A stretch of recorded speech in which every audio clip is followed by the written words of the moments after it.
आज हम lens formula पढ़ेंगे। लेंस से अपवर्तन से रिलेटेड कुछ सूत्र पढ़ेंगे जो कि क्लास 12 के एग्जाम के लिए आवश्यक है। देखें, रिफ्रैक्शन एट कर्व सरफेस, गोलीय सतह से अपवर्तन के लिए पहले फार्मूला। इसमें सबसे पहले जाने कि कंडीशन क्या है। जब प्रकाश किसी μ1 वाले अपवर्तनांक के माध्यम से μ2 वाले अपवर्तनांक वाले माध्यम में r त्रिज्या की गोलीय सतह द्वारा गुजरती है तो वस्तु u तथा प्रतिबिंब v में संबंध इस प्रकार होगा μ2 by v minus μ1 by u, μ2 minus μ1 by r। इस प्रकार का संबंध होगा यदि ऊपर वाला कंडीशन, ये कंडीशन अगर फॉलो हो रहा है तो, अगर गोलीय सतह है तो हम क्या देख रहे हैं, हम देख रहे हैं कि यहाँ से एक गोलीय सतह हमने लिया है, ये उत्तल सतह लिया है गोलीय सतह, ये लेंस नहीं, ये कोई गोलीय सतह है, ठीक है। यहाँ से वो ऑब्जेक्ट है, इससे हमने गुजारा यहाँ से, और ये अपवर्तित होकर यहाँ पर आई इमेज का फॉर्मेशन होता है। P इसका मध्य बिंदु है दर्पण का, है ना। I आपतन कोण है, R अपवर्तन कोण है, और अल्फा, बीटा और गामा इसके मतलब थीटा इसके कोण है। यहाँ से यहाँ तक की दूरी U है, यहाँ से लेकर R है, और ये आपका फाइनल इमेज की डिस्टेंस जो है वो V है। यहाँ तक हमने लिखा हुआ है, ये सारी बातें हमने मान ली है। माना AB बराबर एक गोलीय सतह है, μ1 तथा μ2 दो माध्यम के अपवर्तनांक हैं, O तथा I वस्तु एवं प्रतिबिंब की स्थितियां हैं, ठीक है। तो हम त्रिभुज MOC से लेते हैं। MOC कहाँ है, ये M इसका मध्य बिंदु, यहाँ से आके दर्पण जहां से किरण इसमें एंट्री करती है वहां ये पॉइंट M है। MOC इस त्रिभुज की करते हैं। तो MOC से I बराबर अल्फा प्लस बीटा क्यों होता है, ये बहिष्कोण जो होता है अभिमुख अंतःकोणों के योग के बराबर होता है। I जो है अल्फा और बीटा के योग के बराबर होगा। ये बहिष्कोण है, ये अभिमुख अंतःकोण है, इनके योग के बराबर है, इसलिए लेते हैं ये। फिर इसी प्रकार लेते हैं त्रिभुज MCI से, तो बीटा बराबर R प्लस थीटा होगा, ठीक है, बीटा बराबर R प्लस थीटा। और यहाँ यदि हमको R निकालना पड़ जाए तो हम इसको लिख सकते हैं R equal to beta minus theta, ऐसा लिख सकते हैं यदि R निकालना पड़ जाए तो। अब छोटे द्वारक के लिए I तथा R भी छोटे होंगे, दोनों कोण छोटे होंगे, छोटे द्वारक होगा तो N, ये जो आप दिखाई दे रहा है छोटे द्वारक होगा तो N जो है ये P पर चला आएगा, N जो है P पर चला आएगा, तो N इक्वल टू P हो सकता है। तो स्नेल के नियम से हम बोलेंगे μ1 sin I equal to μ2 sin R, हम जानते हैं, है ना।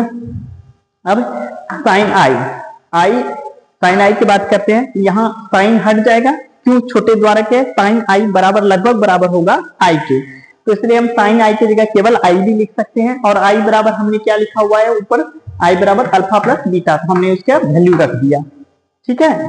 फिर R बराबर क्या लिखा हुआ है, बीटा माइनस थीटा, तो हमने लिखा बीटा माइनस थीटा। ये इसको सॉल्व किया हमने, यहाँ से इसको इंटू कर दिया तो ये आया आपका, और इसको भी इंटू कर दिया तो ये आया। एट लास्ट यहाँ तक आए, और फिर हमने एक तरफ कर लिया, एक तरफ किसको कर लिया, ये देखिए अल्फा और थीटा वाले को यहाँ है और बीटा यहाँ बने, हमने इसमें कॉमन ले लिया बीटा, तो ये हमारे पास हो गया। अब क्या कर सकते हैं, इसमें हम tan अल्फा की जगह tan अल्फा लिख सकते हैं, तो tan अल्फा और tan बीटा सब में हमने tan लगा दिया।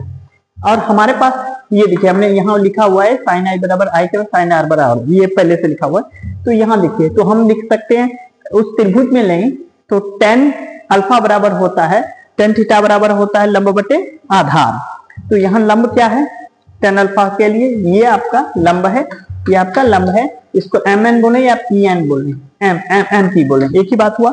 तो लंब बटे आधार, आधार यहाँ क्या है, ये यहाँ से लेकर यहाँ तक, तो हमने लिखा है MN by NI, MN by MN वहां का लंब है, और MI क्या है, वहां का NI क्या है, वहां का आधार है।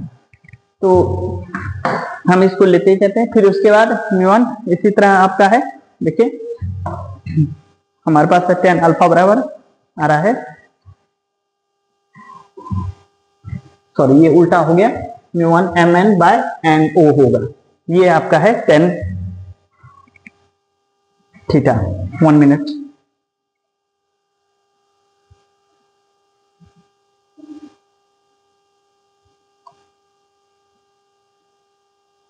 MN बाय ठीक ठीक ठीक ठीक है, वही एम एन बाय एन आई।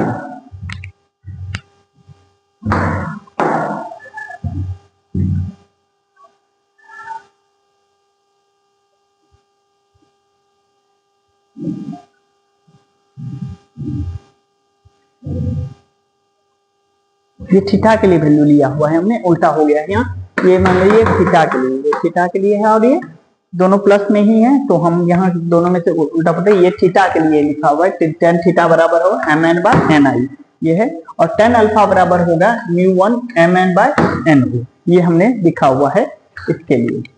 ठीक है, यहाँ उल्टा हमने लिखे, तो ये आपका इसमें भी ठीक है।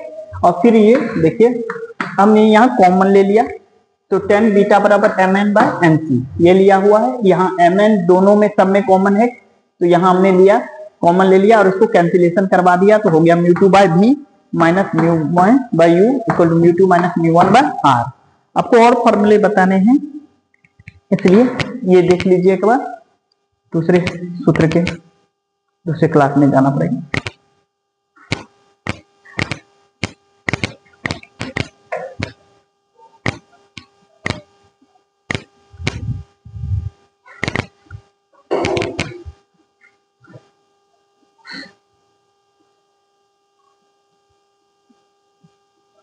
लेंस मेकर फार्मूला बढ़ते हैं, लेंस निर्माता सूत्र। लेंस की फोकस दूरी f, लेंस के पदार्थ के अपवर्तनांक म्यू तथा इसके पृष्ठों की वक्रता त्रिज्याओं r एवं r2, r1 तथा r2 में संबंध व्यक्त करने वाले सूत्र को लेंस निर्मात्री सूत्र कहा जाता है। ये हमने बनाया हुआ है, यहाँ से किरण जाती है, ओ पॉइंट ऑब्जेक्ट है वस्तु है, यहाँ से किरण जाती है, अपवर्तन के बाद I से I2 पर जाती है। ये लेंस है जिसका नाम L रखा हुआ है, म्यू इस लेंस म्यू टू बराबर इस लेंस के पदार्थ का अपवर्तनांक है, ठीक है, और T इसकी थिकनेस मोटाई है, O इसका मध्य बिंदु है ना, R1 R2 इसके पृष्ठों की त्रिज्याएं हैं, है ना, यहाँ से यहाँ तक O की दूरी U है, ये I2 की V है और I1 की दूरी जो है V1 है। हमने मान भी लिया इसको, माना L एक पतला है, ये इस बात को अगर जब व्यक्त किया जाए इसको कौन से, तो यह सूत्र होगा 1 by f equal to mu minus 1 by r1 minus 1 by r2, ये आपको डेराइव करना है, जहां म्यू क्या है mu two by mu one है, ये आएगा, ये याद रखिएगा, ये वहां आएगा तो हम इसके जगह ये लिख देंगे। अर्थात क्या हुआ, लेंस का अपवर्तनांक बटा माध्यम का वर्तनांक जिसमें लेंस रखा हुआ है उसका अपवर्तनांक हमने म्यू वन से सूचित किया है, और लेंस के पदार्थ का अपवर्तनांक हमने म्यू टू से सूचित किया हुआ है। अब देखिए ये माना हुआ है म्यू टू बराबर लेंस के पदार्थ का अपवर्तनांक है, R1 R2 पहले तथा दूसरे पृष्ठ की त्रिज्या है, T बराबर लेंस की मोटाई है, ये आपने देखा। अब थोड़ा सा उसमें देखते हैं,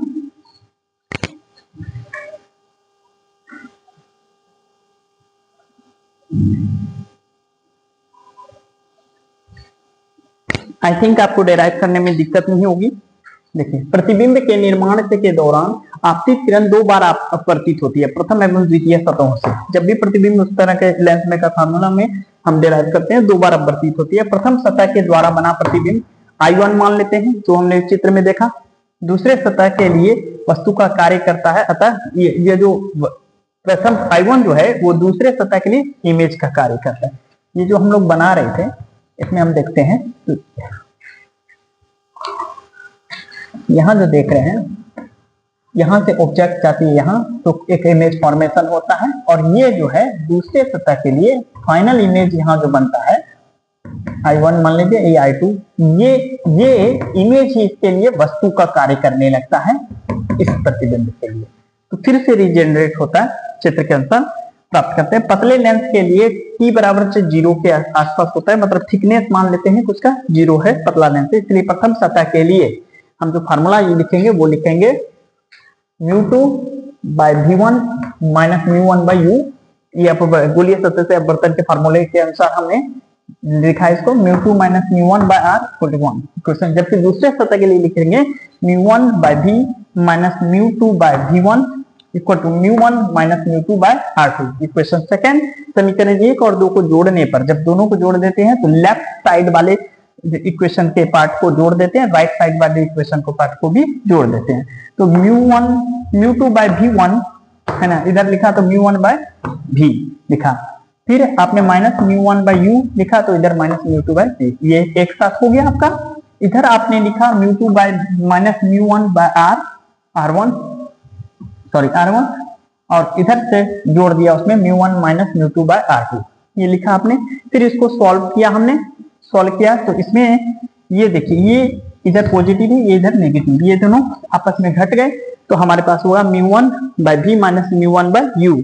तो इधर हुआ हमारे पास mu two minus mu one by R one, mu two minus mu one R two. अब देखें थर्ड बोर्ड में देख लीजिए एक बार, ठीक। तीसरे में देख लीजिए,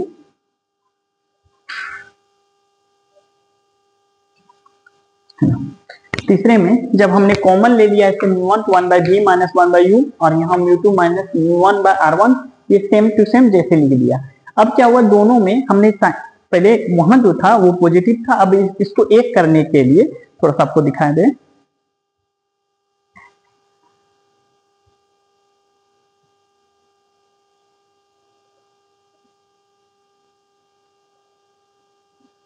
यहाँ ये पॉजिटिव में है, ठीक है, ये पॉजिटिव में है।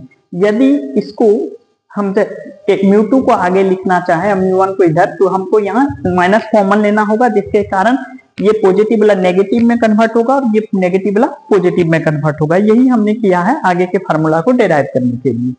तो हमने किया हुआ है,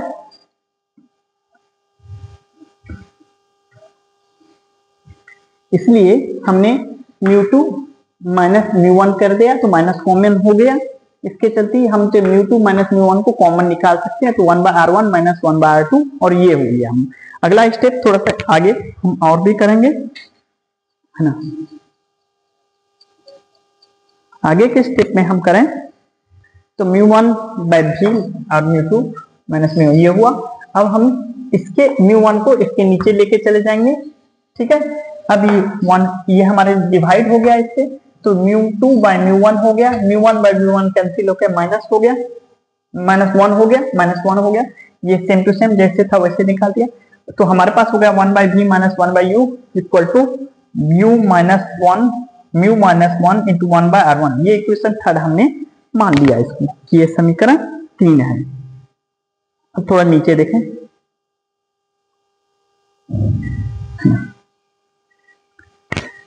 ये हमारा तीसरा नंबर समीकरण है। अब यदि मान लो वस्तु अनंत पर हो, आपको बताया हुआ इमेज फॉर्मेशन है, जब वस्तु अनंत पर होती है तो प्रतिबिंब एफ पर बनता है। तो हमारा जब प्रतिबिंब कहाँ फोकस पर बनेगा, है ना, अर्थात हम कह सकते हैं u equal to minus infinity पर हो तो v इक्वल टू एफ हो जाएगा। अतः हम इसके जगह लिख सकते हैं, ये जो फार्मूला हमारे पास होगा 1 बाय एफ और 1 बाय इंफिनिटी, जो ये जीरो हो गया तो 1 by F equal to mu minus 1 by, यही है लेंथ मेथड फार्मूला।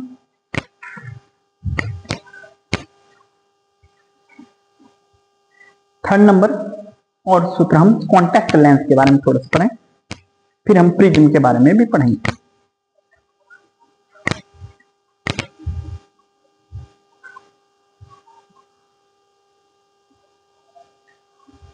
अब संपर्क में रखे लेंस के बारे में पढ़ें कि दो लेंसों को जब हम कांटेक्ट में रखें तो हमारे पास क्या फार्मूला होता है। संपर्क में रखे दो पतले लेंस हैं, जैसे संयोजन ये आपके पास है, एक का नाम हमने L1 रखा है, दूसरे का है L2 है। O पॉइंट ऑब्जेक्ट है, यहाँ से O क्या पॉइंट ऑब्जेक्ट है, यहाँ से अगर ये लेंस ना रखते तो ये यहाँ आके मिलता I1 image form, I dash image formation होता, लेकिन हमने रखा जिसके कारण I इमेज फॉर्म हुआ है, ठीक है।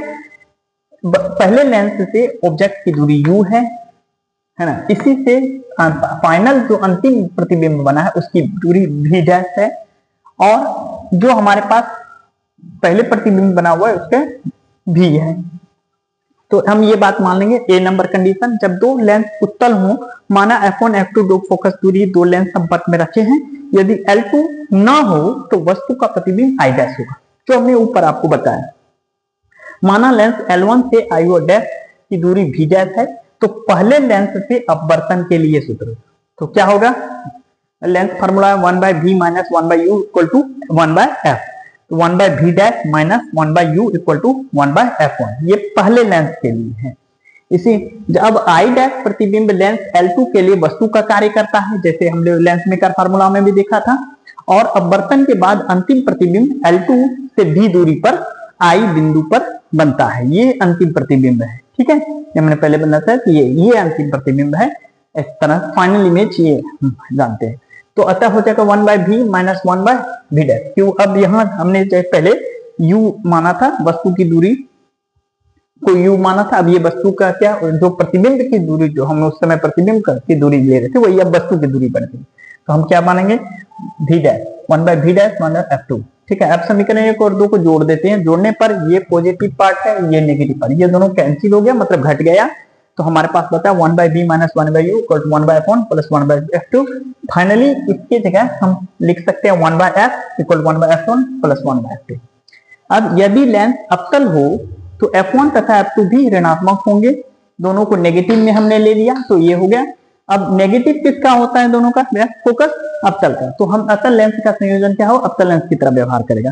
3 नंबर का, यदि एक उत्तल लेंस, अर्थात ये कंडीशन है, इस तरह के दो लेंस आपने कॉन्टैक्ट में लिए इस तरह से, और ये वाला जो कंडीशन आप सी नंबर देख रहे हैं, इसमें दो लेंस इस तरह से कॉन्टैक्ट में लिए हैं, इस तरह से कॉन्टैक्ट में आपने लिए हुए हैं, एक उत्तल एक अवतल, इसमें दोनों अवतल, इस तरह एक अवतल एवं दूसरा, सॉरी एक उत्तल एवं दूसरा अवतल हो, 1/f equal to 1/f1 plus 1/f minus f1। अब इससे हमने लिया तो एकदम नेगेटिव साइन बीच में आ गया, इस तरह से हमने इसको किया। अब एक बात और भी गौर करनी, यदि नीचे वाला f2 माइनस f1 ऋणात्मक हो तो ये पूरा संयोजन क्या होगा, अवतल की तरह व्यवहार करेगा।